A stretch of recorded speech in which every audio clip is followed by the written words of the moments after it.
बिस्मिल्लाहिर्रहमानिर्रहीम। अस्सलाम वालेकुम व्यूअर्स, उम्मीद करती हूँ आप सब खैरियत से होंगे। आपको अपने चैनल मिस हिना में वेलकम कहती हूँ। तो क्लास हम लोग का क्लास 10 मैथ्स इन text book board chapter number 22 basic statistics continue है, जिसकी आज हम एक्सरसाइज 22.3 का क्वेश्चन नंबर 1 का पार्ट डी स्टार्ट करने जा रहे हैं। इससे पहले पार्ट सी तक कंप्लीट करवा चुकी हूँ, आज हम पार्ट डी स्टार्ट करेंगे। तो क्लास जिन लोगों ने अभी तक कंप्लीट नहीं की है वो मेरे चैनल की प्लेलिस्ट से कंप्लीट कर सकते हैं। इसके अलावा उस प्लेलिस्ट का लिंक आपकी वीडियो के डिस्क्रिप्शन में भी मौजूद है, आप वहां से क्लिक करके भी कंप्लीट कर सकते हैं। तो चलिए फिर स्टार्ट करते हैं question number 1 of part D. जी क्लास सेम क्वेश्चन है, बिल्कुल उसी तरीके से होगा जैसे कि हमने लास्ट पार्ट किए, पार्ट ए बी सी। तो डी पार्ट भी सेम वैसे ही करेंगे हम। यहाँ भी हमें वही arithmetic mean, geometric mean, harmonic mean, median and mod find करने हैं।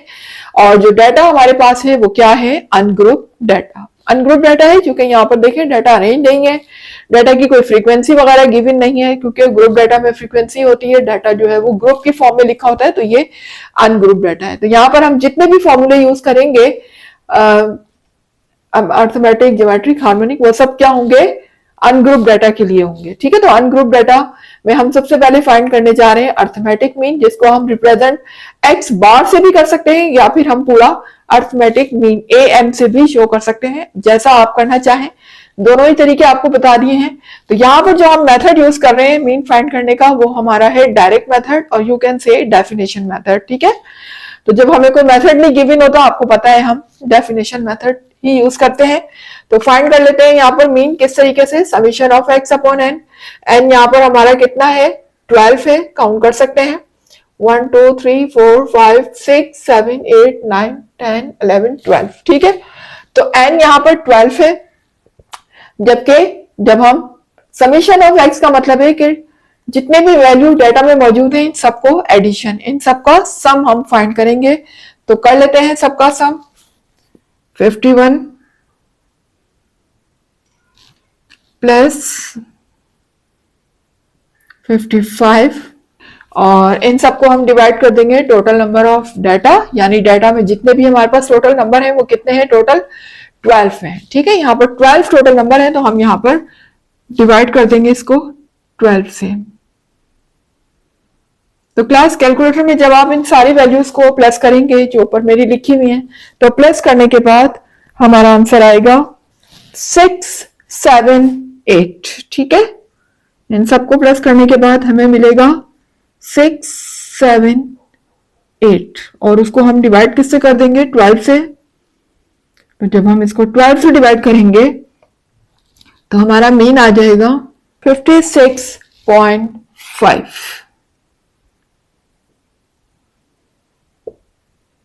ठीक है, यहां पर हमारा ये मीन आ जाएगा 56.5। अच्छा, अब हम फाइंड कर लेते हैं ज्योमेट्रिक मीन। जी ये हमारा ज्योमेट्रिक मीन का फॉर्मूला है और इसको हम सॉल्व कर लेते हैं।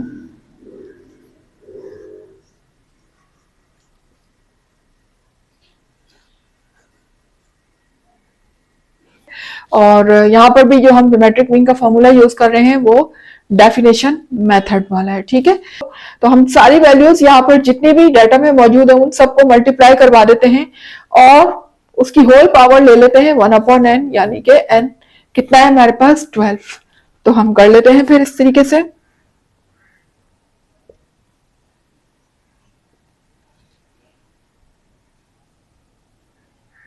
जी x1 51 है,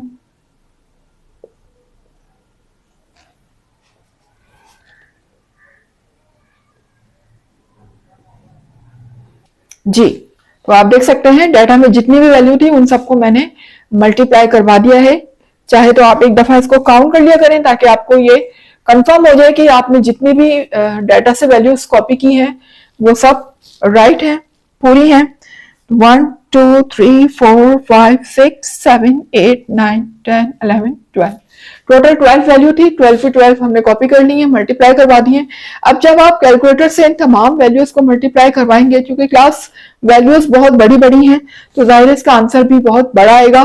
कोशिश कीजिए कि साइंटिफिक कैलकुलेटर का यूज यहाँ पर कीजिए, बहुत इजीली साइंटिफिक कैलकुलेटर से सॉल्व हो जाता है। सिंपल कैलकुलेटर में सॉल्व करना इसके लिए थोड़ा मुश्किल होगा।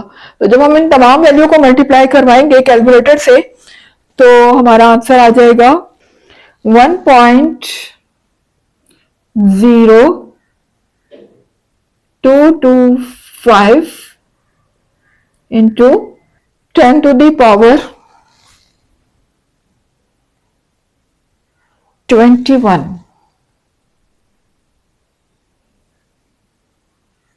और होल पावर हमारी क्या लगी हुई है 1/12। तो क्लास आप देख सकते हैं कि वैल्यू कितनी ज्यादा बड़ी आई है कि हम इसे साइंटिफिक नोटेशन में कन्वर्ट कर चुके हैं। वैल्यू को साइंटिफिक नोटेशन में कन्वर्ट करना पड़ा क्योंकि आप देख सकते हैं यहाँ पर 10 की पावर 21 लगी हुई है। इसका मतलब ये है कि इसके आगे मजीद 21 जीरो और आते। तो अब आप सोचें कि अगर मैं यहाँ 21 जीरो लगाती तो वो कहाँ जाते हैं, कितनी बड़ी होती वैल्यू। तो इसलिए हमने इसे कन्वर्ट कर लिया साइंटिफिक नोटेशन में। साइंटिफिक नोटेशन आप ऑलरेडी क्लास 9 में पढ़ चुके हैं, तो आपको पता है कि साइंटिफिक नोटेशन में हम कैसे कन्वर्ट करते हैं। तो अगर किसी को नहीं पता तो वो मेरी वीडियोस जाके देख लें, क्लास 9 की है, चैप्टर 2 है, उसमें फर्स्ट वीडियो मेरी इसी से रिलेटेड है, साइंटिफिक नोटेशन में कैसे कन्वर्ट किया जाता है, तो आप वो वीडियो देख सकते हैं। ठीक है, तो क्लास अब ये मेरे पास एक वैल्यू निकल कर आई है, हमें इसकी होल पावर फाइंड करनी है 1/12। तो जब आप इसे साइंटिफिक कैलकुलेटर से फाइंड करेंगे, इस वैल्यू को लिखने के बाद इसकी होल पावर 1/12 जब आप लेंगे तो हमारा फाइनली आंसर आ जाएगा 56.338।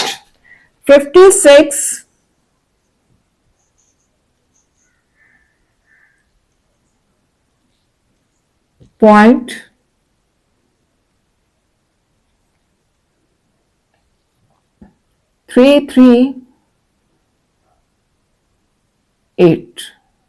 अब हम फाइंड करने जा रहे हैं harmonic mean, median and mode. जी, तो क्लास फाइंड कर लेते हैं हार्मोनिक मीन। फॉर्मूला आपके सामने है हार्मोनिक मीन का, वैल्यू पुट कर लेते हैं।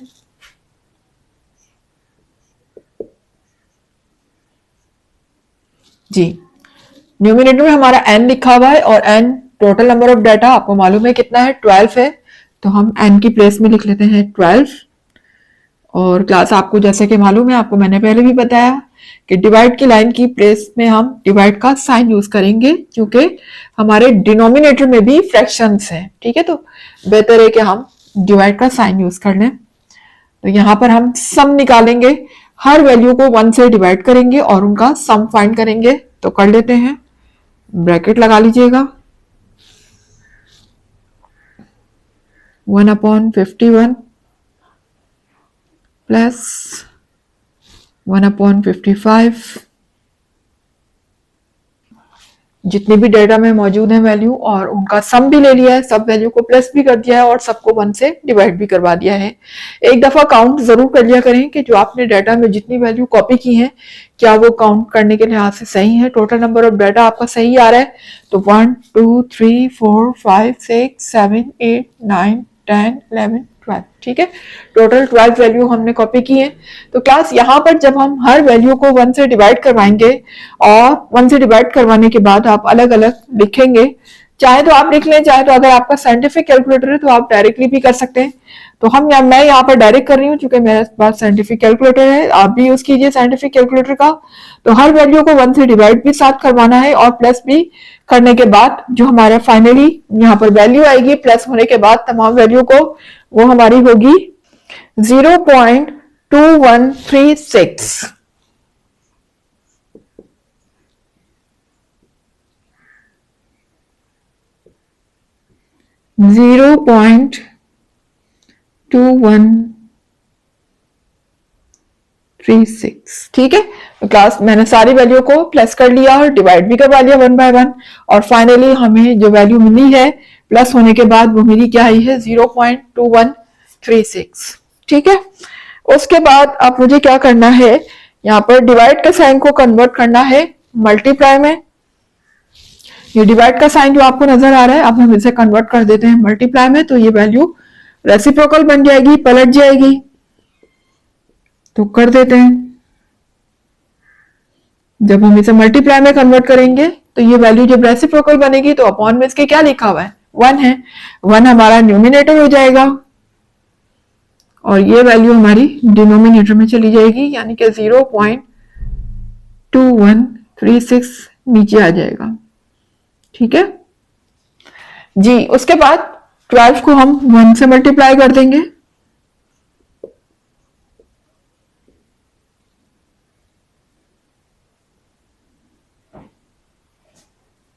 0.2136 जी। अब इस वैल्यू को जब हम 12 को डिवाइड करेंगे इस वैल्यू से, तो फाइनली हमारा हार्मोनिक मीन जो आएगा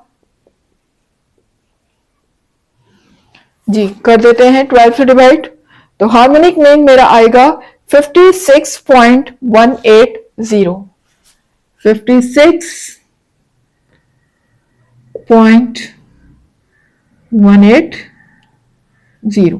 ठीक है, ये मेरा यहाँ पर हार्मोनिक मीन आ चुका है। आप नेक्स्ट फाइंड कर लेते हैं मीडियन। तो देख लीजिए, मीडियन के लिए सबसे पहला काम हम वही करेंगे कि डाटा को अरेंज करेंगे असेंडिंग ऑर्डर में, जो कि ऑलरेडी आपके सामने कर चुकी हूँ। आप देख सकते हैं कि मेरा डाटा असेंडिंग ऑर्डर में अरेंज है। ठीक है, उसके बाद जो हम यहाँ पर काम करते हैं वो ये करते हैं कि फॉर्मूला डिसाइड करते हैं डाटा को देखकर। अगर डाटा हमारा इवन नंबर है तो हम इवन नंबर का फॉर्मूला अप्लाई करेंगे मीडियन का, और अगर ऑड है तो ऑड का।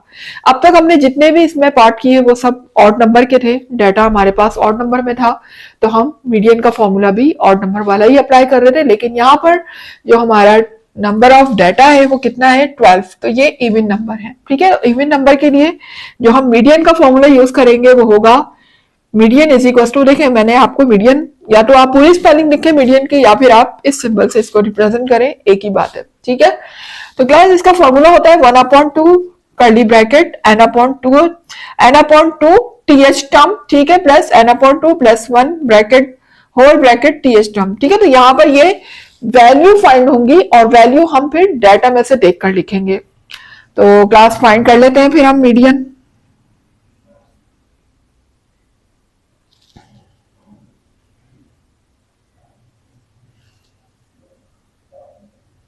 जी, n हमें कितना है, कितना गिवन है, 12 है, तो हम n की प्लेस में रख लेते हैं 12, ये डिवाइड होगा 2 से, th वैल्यू प्लस सेम यहां भी यही काम होगा, n की प्लेस में हम 12 रख लेते हैं, डिवाइड हो जाएगा 2 से, आगे लिखा हुआ है +1, th value curly bracket close जी। उसके बाद हम इन्हें कैंसिल कर लेते हैं, तो ये हो जाएगा 2 1 जा 2 एंड 2 6 जा 12। सेम यहां भी यही होगा, 2 1 जा 2 एंड 2 6 जा 12। तो क्लास आप देख सकते हैं यहां पर ये हो जाएगा 1/2। ठीक है, और यहां देखिएगा ये वैल्यू मेरी क्या हो गई, 6 हो गई ना। ठीक है, तो अब यहां पर हम क्या लिख देंगे, 6 प्लस, यहां देखें 6 में, क्योंकि नीचे तो अब ये कैंसिल हो चुका है, 1 बचा है, तो 6 में हम 1 प्लस करेंगे तो 6 प्लस 7 हो जाएगी वैल्यू जी।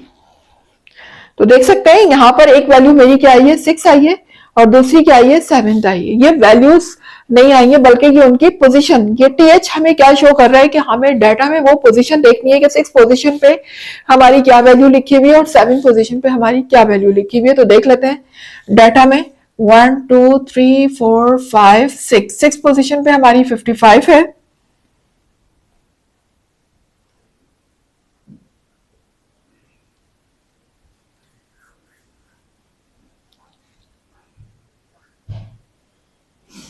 जी 55 है, तो हम 6 पोजीशन पे क्या लिखेंगे, 55। उसके बाद 1 2 3 4 5 6 7 पोजीशन पे हमारी क्या लिखी हुई है, 57, यहां पर आ जाएगा 57। जब हम इन दोनों वैल्यू को प्लस करेंगे 55 और 57 को, तो हमारा ऐड होने के बाद जो हमें वैल्यू मिलेगी वो होगी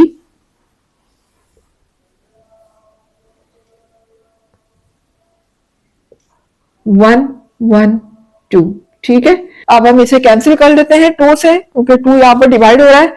तो देख लीजिए 2 1 जा 2 और चूंकि 11 नहीं जाता है 2 के टेबल में, तो 2 5 10 करेंगे, यहां से 1 कैरी इसको देंगे तो ये 12 हो जाएगा। ठीक है, ये चीज तो आपको आती होगी करना। उसके बाद ये 12 हो गया तो 2 6 12, ये देख सकते हैं मीडियन हमारा क्या आ चुका है 56। ठीक है, मीडियन हमारा आ चुका है 56। ये तो क्लास लास्ट में हम मॉड फाइंड करेंगे। तो मॉड मालूम करना आपको पहले भी बता चुकी हूँ कि बेसिकली इसका अनग्रुप डाटा में कोई फॉर्मूला नहीं होता, सिर्फ हम डाटा में ये देखते हैं कि कौन सी वैल्यू जो है वो सबसे ज्यादा बार रिपीट हो रही है। ठीक है, तो most repeated value in the data देखेंगे हम, कौन सी वैल्यू है जो सबसे ज्यादा बार रिपीट हो रही है। तो देखें यहाँ पर अगर हम 52 को देखें तो 52 1 2 3 सबसे ज्यादा बार जो है वो 52 रिपीट हो रही है, और कोई वैल्यू इससे ज्यादा रिपीट नहीं हो रही। तो आप देख सकते हैं कि 52 3 टाइम्स रिपीट हो रहा है, एक यहाँ पर और यहाँ पर, इसके अलावा कोई भी वैल्यू इससे ज्यादा रिपीट नहीं हो रही है। ठीक है, तो इसका मतलब मॉड यहाँ पर क्या हो जाएगा,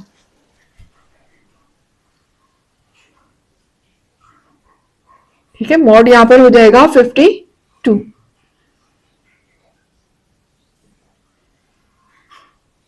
जी, तो यहाँ पर मेरा पार्ट डी कंप्लीट हुआ, सारी वैल्यूज हमने फाइंड कर ली हैं, arithmetic mean, geometric mean, harmonic mean, median and mod. अब हम आ जाते हैं अपने नेक्स्ट पार्ट की तरफ। जी, तो क्लास आ गए हैं पार्ट ई की तरफ, देख सकते हैं पार्ट ई हमारा डाटा आप देख सकते हैं, यहाँ पर देखने से ही लग रहा है कि ये क्वांटिटेटिव डाटा नहीं है बल्कि क्वालिटेटिव डाटा है। तो A positive, O negative, A B positive, O positive, A B positive, ये सब हमें क्या दिए हुए, ब्लड ग्रुप्स दिए हुए। तो देखिए यहाँ पर हम इस डाटा को ना तो अरेंज कर सकते हैं, ठीक है, किसी भी तरह से इसको डाटा को अरेंज नहीं किया जा सकता, इसको काउंट नहीं किया जा सकता। तो इस वजह से ये डाटा क्या है, हमारा क्वालिटेटिव डाटा है। और आपको मैंने अपनी फर्स्ट क्लास में, इंट्रोडक्शन क्लास जिसमें मैं आपको बता रही थी, उसमें यही बात मैंने मेंशन की थी कि arithmetic mean, geometric mean, harmonic mean और मीडियन जो है वो कभी भी क्वालिटेटिव डाटा का फाइंड नहीं हो सकता। ठीक है, चले अगर क्वालिटेटिव डाटा जो है वो हम मीडियन फाइंड करते भी हैं तो हमें कैसे पता चलेगा कि कौन सी वैल्यू सेंट्रल वैल्यू, इनको तो अरेंज हम कर ही नहीं सकते, तो इस वजह से मीडियन भी इसका फाइंड नहीं हो सकता। तो और ना ही हम ये वैल्यू फाइंड कर सकते हैं, तो यहाँ पर हम कुछ भी फाइंड नहीं कर सकते। तो ये डाटा पॉसिबल ही नहीं है कि हम इससे अर्थमेटिक, ज्योमेट्रिक, हार्मोनिक और मीडियन फाइंड कर सकें। हाँ, इससे अलबत्ता हम सिर्फ मॉड फाइंड कर सकते हैं, वो हम ये देख लेंगे कि कौन सी वैल्यू कितनी बार सबसे ज्यादा रिपीट हो रही है, तो हम उसके जरिए सिर्फ और सिर्फ मॉड निकाल सकते हैं, बाकी कोई भी वैल्यू इसमें फाइंड नहीं हो सकती। तो हम इसका आंसर क्या लिखेंगे, फिर यहां लिखिएगा दिस इज, बिकॉज से स्टार्ट करें, because this data is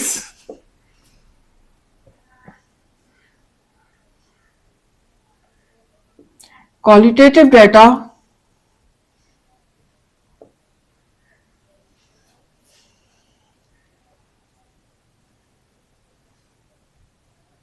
therefore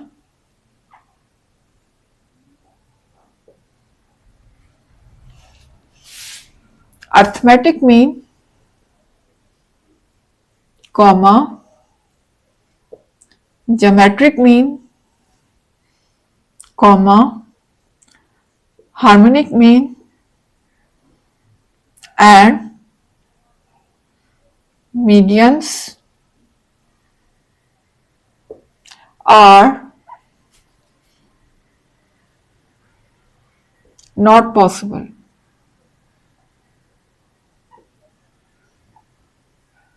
ठीक है, ये डाटा चूंकि मेरा क्वालिटेटिव डाटा है तो यहाँ पर ये सब बातें मुमकिन नहीं है कि हम ये सारी वैल्यू को फाइंड कर सकें। ये आप अपना आंसर दे दीजिएगा, ठीक है, या आप सिंपल ये भी लिख सकते हैं कि arithmetic, geometric means are not possible. ठीक है, इतनी लंबी चौड़ी तो खैर मैंने लिखवा दी है बात, आप चाहे तो इतनी लंबी बात ना लिखें। अच्छा, अब यहाँ पर हम सिर्फ और सिर्फ क्या फाइंड कर सकते हैं, मॉड फाइंड कर सकते हैं। ठीक है, तो मॉड किस तरीके से फाइंड करेंगे हम, मॉड का बेसिकली जो फॉर्मूला होता है अनग्रुप डाटा में वो क्या होता है, वो ये होता है कि मोस्ट रिपीटेड वैल्यू। ठीक है, तो हम सिर्फ और सिर्फ मॉड फाइंड कर सकते हैं, मोस्ट रिपीटेड वैल्यू। तो हम ये तो बता सकते हैं ना कि इसमें कितनी कौन सी वैल्यू जो है सबसे ज्यादा बार रिपीट हुई है। तो आप देख सकते हैं यहाँ पर जो है सबसे ज्यादा बार जो वैल्यू जो रिपीट हो रही है वो है ए बी प्लस। देख सकते हैं ए बी प्लस यहाँ भी है, यहाँ भी है, यहाँ भी है। ठीक है, 3 बार ए बी प्लस आप देख सकते हैं कि आ रहा है, जबकि कोई वैल्यू ऐसी नहीं है। अगर आप ओ पॉजिटिव भी देखें तो वो 2 टाइम्स है। ठीक है, सिर्फ ए बी प्लस एक ऐसा ब्लड ग्रुप है जो कि 3 बार रिपीट हुआ है। तो इसका मतलब यहां पर इसका मॉड क्या हो जाएगा,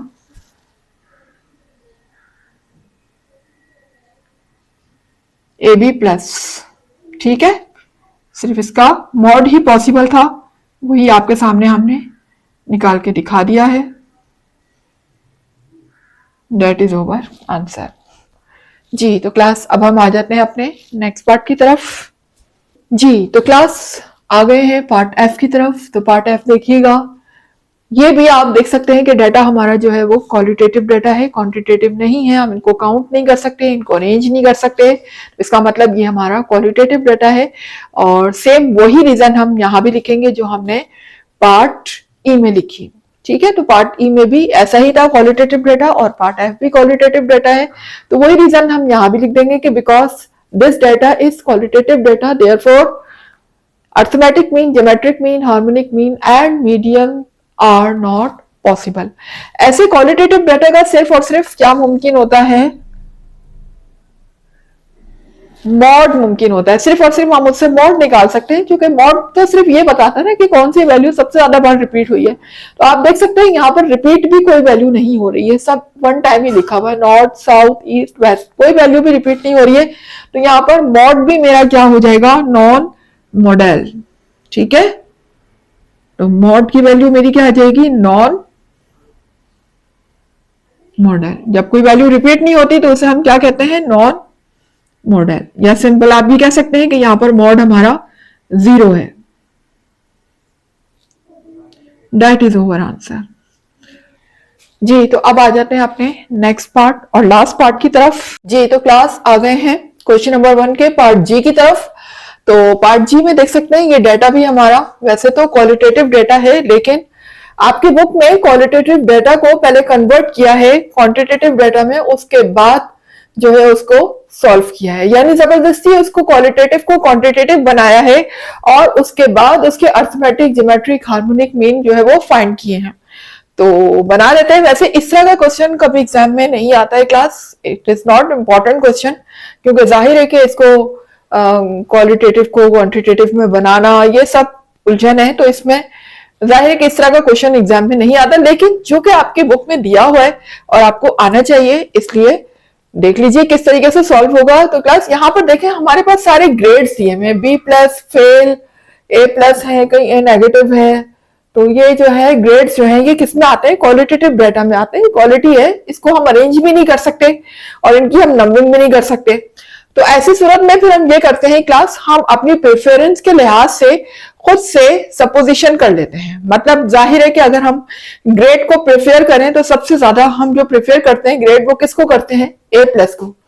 तो हम अपनी प्रेफरेंस के लिहाज से इनको रैंक दे देते हैं, मुख्तलिफ ग्रेड्स को ना रैंक दे देते हैं। अब रैंक किस तरीके से दिया है मैंने कि ए प्लस को मैंने तरजीह दी है, पहले प्रेफर करा तो उसको फर्स्ट नाम दे दिया, फिर ए नेगेटिव को मैंने सेकंड कह दिया, इसके बाद फिर ए नेगेटिव के बाद क्या आता है, बी पॉजिटिव आता है, उसको थर्ड कह दिया, बी नेगेटिव को 4 कह दिया, फिर सी नेगेटिव को 5 कह दिया, सॉरी सी पॉजिटिव को 5 कह दिया, सी नेगेटिव को 6 कहा, और फेल को मैंने सबसे लास्ट नंबर दिया। जाहिर है फेल किसी की भी प्रेफरेंस नहीं हो सकती ना, कोई भी नहीं चाहेगा कि फेल हो जाए, इसीलिए मैंने उसको सबसे लास्ट में रखा कि फेल जो है वो 7 नंबर पर है।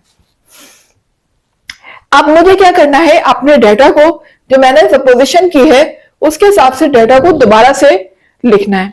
तो अब आप देखें बी पॉजिटिव पहले लिखा हुआ है, तो बी पॉजिटिव को मैंने क्या कहा है, 3 कहा है।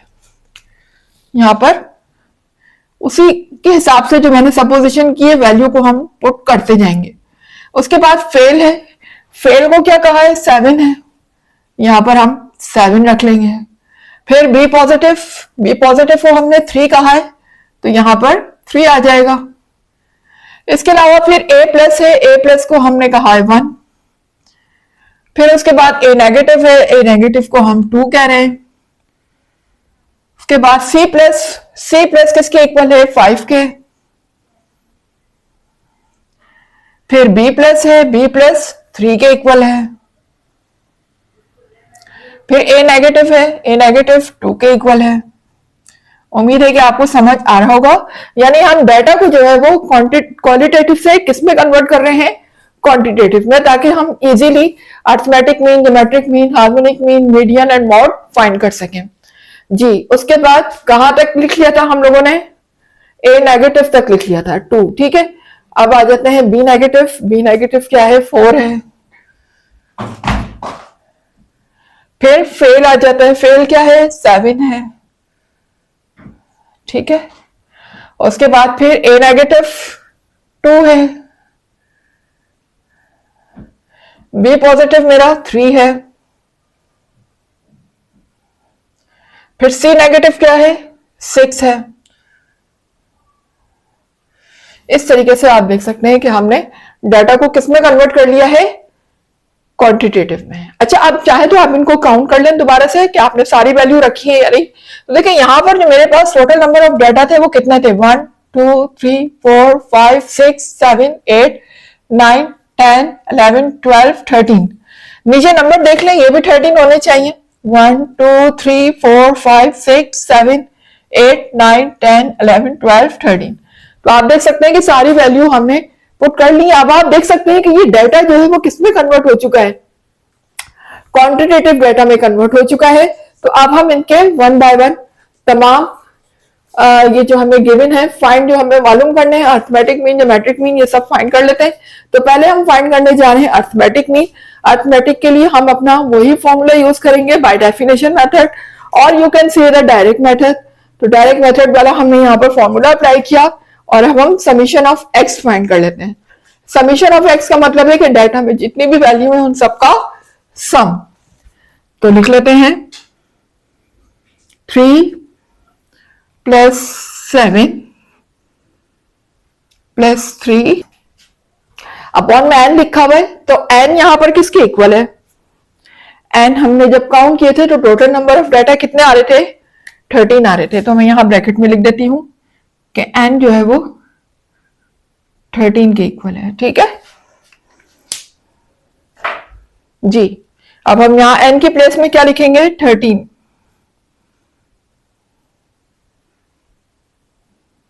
जब हम इनको प्लस करेंगे सबको तो आएगा 48, ठीक है।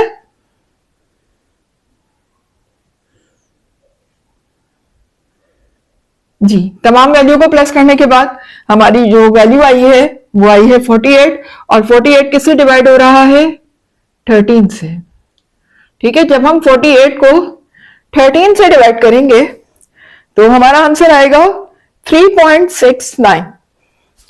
आप कैलकुलेटर में करके देख लीजिएगा, यही आंसर आएगा इंशाल्लाह, ठीक है। 3.69 हमारा मीन आ जाएगा। तो प्लस अब यहां पर जो है हमें राउंड ऑफ करना है, सेम ये आंसर नहीं देना, क्योंकि देखिए नंबरिंग में तो हमें आंसर नहीं चाहिए ना, नंबरिंग तो हमारी अपनी सपोजिशन थी। बेसिकली जो हमें डाटा गिवन था वो किस में था, वो तो ग्रेड्स की फॉर्म में था, तो हमें आंसर भी किस में देना है, ग्रेड की फॉर्म में। तो हम इसको पहले तो राउंड ऑफ कर लेते हैं। राउंड ऑफ किस तरीके से करेंगे कि देखिए पॉइंट के बाद अगर 6 है तो जाहिर है 6 क्या है, 5 से ग्रेटर है।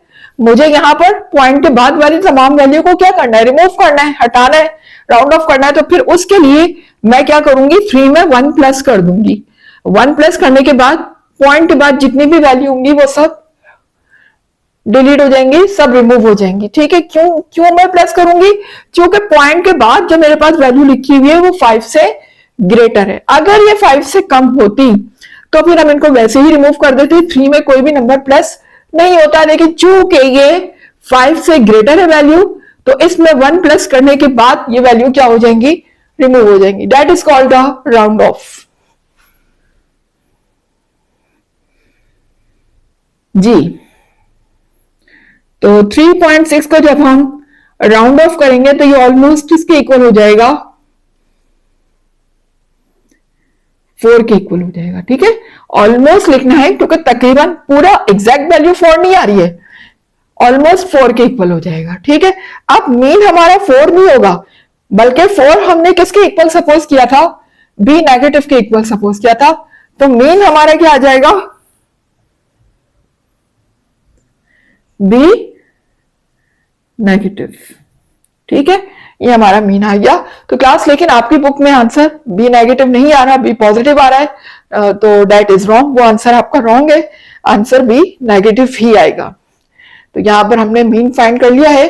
चले अब हम नेक्स्ट ज्योमेट्रिक मीन भी फाइंड कर लेते हैं जी। तो क्लास आ गए हैं ज्योमेट्रिक मीन की तरफ। अब हम फाइंड करने जा रहे हैं ज्योमेट्रिक मीन। ज्योमेट्रिक मीन का फॉर्मूला आपके सामने है। ठीक है, ये फॉर्मूला भी हमारा क्या कहलाता है, डेफिनेशन मेथड कहलाता है। तो यहां पर हम डेफिनेशन मेथड से जी ज्योमेट्रिक मीन फाइंड करने जा रहे हैं। तो पुट कर लेते हैं सारी वैल्यूज।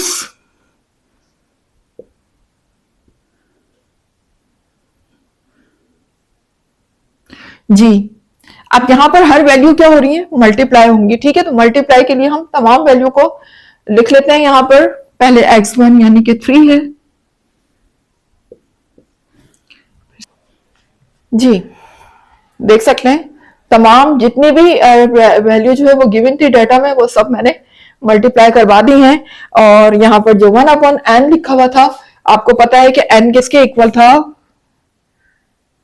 लिख दीजिएगा इधर, n जो है वो 13 के इक्वल है। ठीक है, टोटल नंबर ऑफ डेटा, यानी डेटा में टोटल कितने नंबर हैं, वो हमारे टोटल 13 है। तो हमने इनको 13 से यहाँ पर डिवाइड करवा दिया, 1/13, n की प्लेस में 13 रख दिया।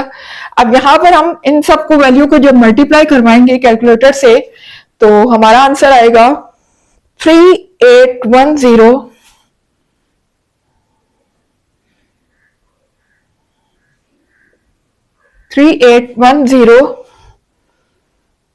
240।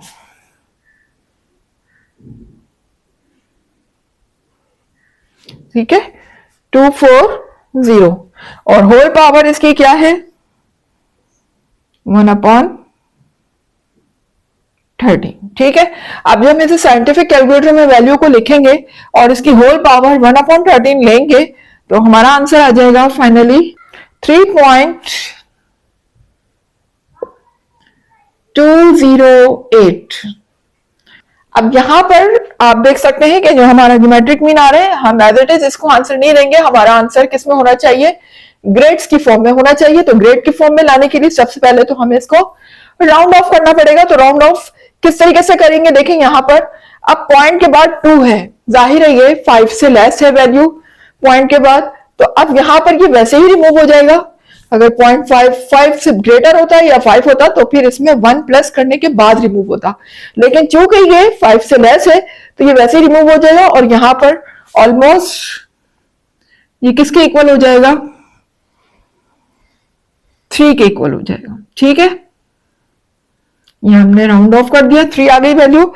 तो ज्योमेट्रिक मीन जो 3 है वो हमने किसके इक्वल सपोज किया है, बी प्लस के। ठीक है, 3 किसके इक्वल है, बी प्लस के। तो हम यहां पर ज्योमेट्रिक मीन की वैल्यू क्या लिख देंगे, बी प्लस जी। ये हमारा ज्योमेट्रिक मीन आ चुका है। अब फाइंड कर लेते हैं हार्मोनिक मीन। तो ये हार्मोनिक मीन का फॉर्मूला आपके सामने है। तो फॉर्मूले के मुताबिक वैल्यू को पुट कर लेते हैं। ऊपर हमारा n लिखा हुआ है, n दोबारा लिख देती हूं कि n यहां पर हमारा चल रहा है 13। ठीक है, टोटल नंबर ऑफ डेटा में टोटल नंबर हमारे पास 13 है, तो n यहां पर 13 होगा। तो क्लास ये देखिए, फॉर्मूले के मुताबिक हम वैल्यू पुट कर लेते हैं। न्यूमिनेटर में हमारा क्या लिखा हुआ है, n की प्लेस में हम लिखेंगे 13। और यहां पर ये जो डिवाइड की लाइन आपको नजर आ रही है, ये हम यूज नहीं करेंगे, बल्कि यहां पर डिवाइड का साइन यूज करेंगे। क्यों यूज करेंगे, इसकी रीजन आपको बता चुकी हूं, क्योंकि ये ऑलरेडी फ्रैक्शन है और अगर हम नीचे जाते हैं तो मजीद हमें फ्रैक्शन में वैल्यू रखनी है 1/x, तो वो काफी कॉम्प्लिकेटेड हो जाता है सॉल्व करना। तो बेहतर है कि ये डिवाइड की लाइन के बजाय हम डिवाइड का साइन यूज कर लेते हैं। ठीक है, अब इससे फायदा ये होगा कि वो वैल्यू जो हम डिनोमिनेटर में नीचे लिखने वाले थे वो हम यहां लिख सकेंगे। जी, तो अब 1/x का मतलब है कि डाटा में जितने भी वैल्यूज हैं उन सबको 1 से डिवाइड करना है और उनका क्या लेना है, सम लेना है, यानी उनको ऐड भी करना है। तो हम बारी बारी सबको 1 से डिवाइड भी करते जाते हैं और सबको प्लस भी करते जाते हैं। तो देखिए 3 है पहले, ये हो जाएगा 1/3 प्लस 1/7। ये देख लीजिए इस तरीके से सारी वैल्यू मैंने 1 से डिवाइड कर दी है और उनको प्लस भी कर दिया है। अब हम इन्हें फाइंड कर लेते हैं value through scientific calculator. Scientific calculator से जब हर वैल्यू को आप 1 से डिवाइड करेंगे, ठीक है, और 1 से डिवाइड करने के बाद जब हम तमाम वैल्यू को देखिए 1 से डिवाइड कर कर आप अलग अलग लिख लीजिएगा सबको कैलकुलेटर से, इजीली आप फाइंड कर सकेंगे। और जब 1 से डिवाइड करने के बाद तमाम वैल्यू आप लिख लेंगे और उसके बाद जब आप उनको प्लस करेंगे तो प्लस करने के बाद जो हमारा आंसर आएगा वो कुछ इस तरीके से होगा 4.736। 4.7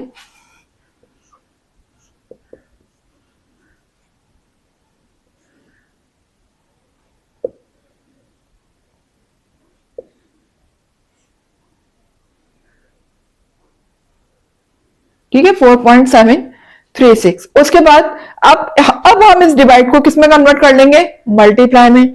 जब डिवाइड मल्टीप्लाई में कन्वर्ट होगा तो ये वैल्यू क्या हो जाएगी, रेसिप्रोकल बन जाएगी, पलट जाएगी, यानी इसके नीचे डिनोमिनेटर में जो 1 लिखा हुआ है वो ऊपर आ जाएगा और ये नीचे चला जाएगा। ठीक है, याद रखिएगा वैल्यू जो है वो हमेशा राइट वाली रेसिप्रोकल बनती है, गलती से भी लेफ्ट वाली को रेसिप्रोकल नहीं बना दीजिएगा, फिर आपका क्वेश्चन रॉन्ग हो जाएगा। जी, अभी से मल्टीप्लाई में कन्वर्ट कर रहे हैं तो 1 ऊपर आ जाएगा मेरा और 4.736 डिनोमिनेटर में चला जाएगा। ठीक है, अब ये 13 जो है वो मल्टीप्लाई किससे होगा, 1 से।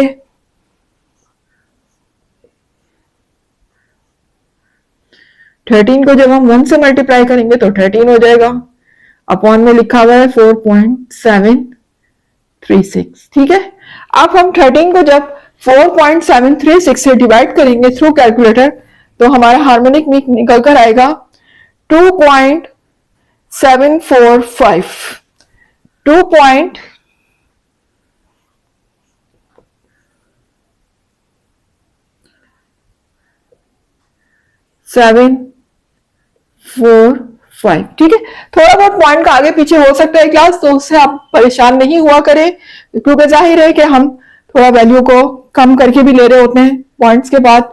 कैलकुलेटर में तो बहुत बड़ी बड़ी आती हैं, हम सिर्फ 3 डिजिट्स तक या 4 डिजिट्स तक ले रहे होते हैं, तो वो पॉइंट का फर्क आ जाता है, लेकिन बेसिकली पॉइंट से पहले वाली वैल्यू जो है वो आपकी एग्जैक्टली ठीक होनी चाहिए। तो अब चूंकि हमें यहाँ पर जो है राउंड ऑफ करना है वैल्यू को, ठीक है ना, अगर हम राउंड ऑफ नहीं करते तो नंबरिंग में तो हम आंसर नहीं दे सकते, क्योंकि हमारा डाटा जो है वो नंबरिंग में नहीं है, नंबरिंग तो हमारी अपनी सपोजिशन है।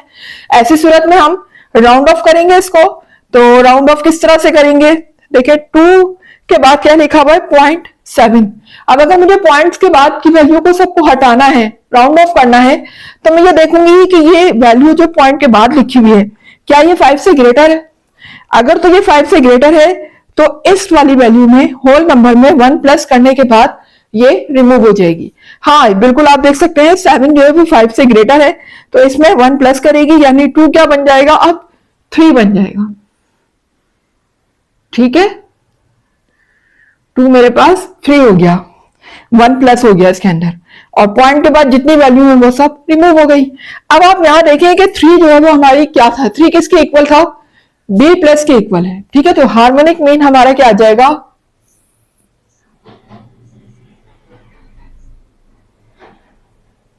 b plus. चलें अब हम फाइंड कर लेते हैं मीडियन। तो जैसे कि आपको शुरू से बताती आ रही हूं कि देखिए जब भी हम मीडियन फाइंड करने लगते हैं तो हमेशा पहले डेटा को क्या करते हैं, अरेंज करते हैं असेंडिंग ऑर्डर में। ठीक है, तो यहां पर मैं डेटा को पहले से अरेंज कर चुकी हूँ असेंडिंग ऑर्डर में, आपके सामने है from lowest to highest. Value हम कैसे स्टार्ट करेंगे, लोअर से स्टार्ट करेंगे और उसे हायर पे ले जाएंगे।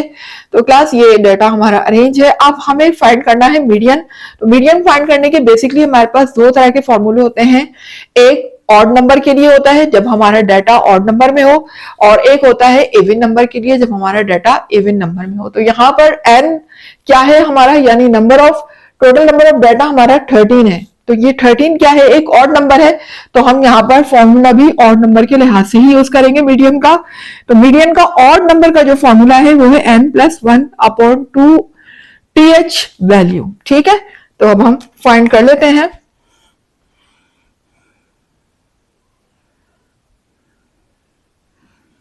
जी n यहां पर हमारा है 13, तो n की प्लेस में हम 13 लिख लेते हैं।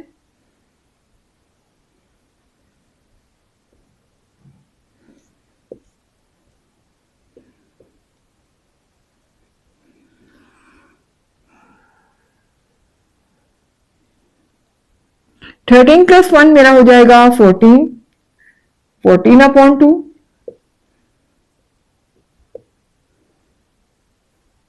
यहां से वैल्यू कैंसिल होगी, 2 1 2, 2 7 14। ठीक है, तो अब ये क्या आ गई, 7th वैल्यू। तो क्लास ये 7th वैल्यू आई है। ये हमारा आंसर नहीं है मीडियन का। 7th वैल्यू पे देख लेते हैं क्या हमारी वैल्यू आ रही है। याद रखिए जो डाटा हमने पहले लिखा था उसमें से नहीं चेक करना, जो अरेंज करके लिखा है वहां से देखना है 7 पोजीशन पे कौन सी वैल्यू लिखी है। 1 2 3 4 5 6 7, ये देखिए 7 पोजीशन पे क्या लिखा हुआ है, 3 लिखा हुआ है। तो हमारा मीडियन क्या आ जाएगा, 3 आ जाएगा। ठीक है, मीडियन यहाँ पर 3 है, लेकिन किस में आ रहा है, ये नंबर की फॉर्म में आ रहा है, जबकि हमारा डाटा किस में है, ग्रेड की फॉर्म में है। तो हम देख लेते हैं कि 3 जो हमने सपोज किया था वो किसके इक्वल सपोज किया था, b प्लस के। तो मीडियन यहां पर क्या हो जाएगा, b प्लस।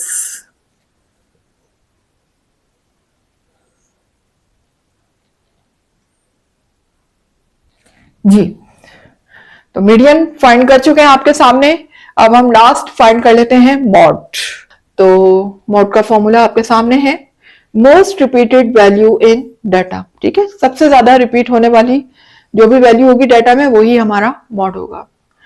तो देख सकते हैं कि कौन सी वैल्यू सबसे ज्यादा बार रिपीट हो रही है। तो यहां पर आप देखिए 3 जो है वो 4 टाइम्स रिपीट हो रहा है, 1 2 3 4। इसके अलावा कोई भी ऐसा नंबर नहीं है जो कि 4 टाइम्स आ रहा हो। अगर हम यहां पर 2 भी देखें तो 2 3 टाइम्स है, देखें 1 2 3। ठीक है, तो 2 जो है वो 3 टाइम्स है, जबकि 3 जो है वो 4 टाइम्स रिपीट हो रहा है। तो मोस्ट रिपीटेड वैल्यू इसमें क्या हो गई, 3 हो गई। मॉड मेरा क्या आ जाएगा, 3 आ जाएगा। ठीक है, मॉड 3 है, लेकिन हमें 3 आंसर नहीं देना, हमें तो ग्रेड की फॉर्म में आंसर देना है कि हमारा डेटा तो ग्रेड में है। 3 तो हमारी अपनी सपोजिशन थी ना, तो 3 हमने किसके इक्वल सपोज किया था, b प्लस के। तो मॉड हमारा क्या आ जाएगा, b प्लस। ठीक है क्लास, तो यहां पर हमारा क्वेश्चन नंबर 1 हो चुका है कंप्लीट। क्लास पार्ट जी हुआ कंप्लीट। उम्मीद है कि आपको समझ आया होगा, कॉन्सेप्ट क्लियर हो चुके होंगे। तो क्लास अगर आपके कॉन्सेप्ट क्लियर हो गए हैं, कुछ सीखा है आपने मेरी वीडियो से और वीडियो समझ आ रही है, तो फिर वीडियो को लाइक जरूर कीजिएगा, चैनल को भी सब्सक्राइब करके अपने अच्छे अच्छे कमेंट्स दीजिएगा और जितना ज्यादा हो सके वीडियोस को शेयर भी किया करें। क्वेश्चन नंबर 2 इंशाल्लाह स्टार्ट करते हैं अपनी नेक्स्ट वीडियो में। जब तक के लिए मुझे इजाजत दीजिएगा, अल्लाह हाफिज।